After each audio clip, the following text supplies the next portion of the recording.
আসসালামু আলাইকুম। সবাই ভালো আছেন? আজকে হঠাৎ করে আবার চলে আসলাম ধানমন্ডি কেএফসিতে। এসে আমার বাচ্চা খেলাধুলা শুরু করে দিল, আর আমরা খাবারের অর্ডার দিয়ে বসে আছি খাবারের জন্য। খাবার দাবার আসলো, তারপর আমরা খাবার দাবার খেয়ে আবারও 300 ফিটের উদ্দেশ্যে রওনা দিব। এ- আগে ছবি তুলে আবারও 300 ফিটের উদ্দেশ্যে আমরা রওনা দিয়ে দিলাম।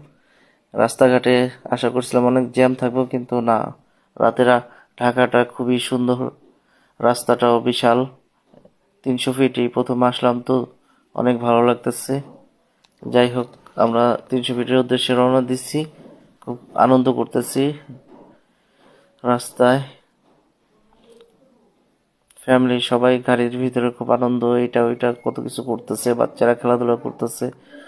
আমরা খুব আনন্দ সহকারে ঘোরাঘুরি করতেছি। তারপরে বাচ্চারা তো যে জ্বালান জ্বালাই যাচ্ছে গাড়ির ভিতরে। তার বাচ্চারা তো বুঝেনি ভাই, খুব জ্বালায়। আচ্ছা যাই হোক, 300 ফিট প্রায় পৌঁছায় গেছি। পৌঁছায় কিছু ছবি টবি তুললাম। তোলার পরে সেই বিখ্যাত হাঁস খেয়ে আর পিঠা খেয়ে আবারও বাসার উদ্দেশ্যে রওনা দিয়ে দিব। এর আগে একটু ছবি তুলে নিলাম 300 ফিটের সেই বিখ্যাত মোড়ে।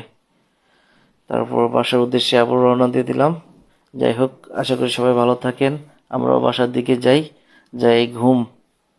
ধন্যবাদ সবাইকে, সবাই ভালো থাকেন। আজকের ট্যুরটা অনেক মজাই হলো। আল্লাহ হাফেজ।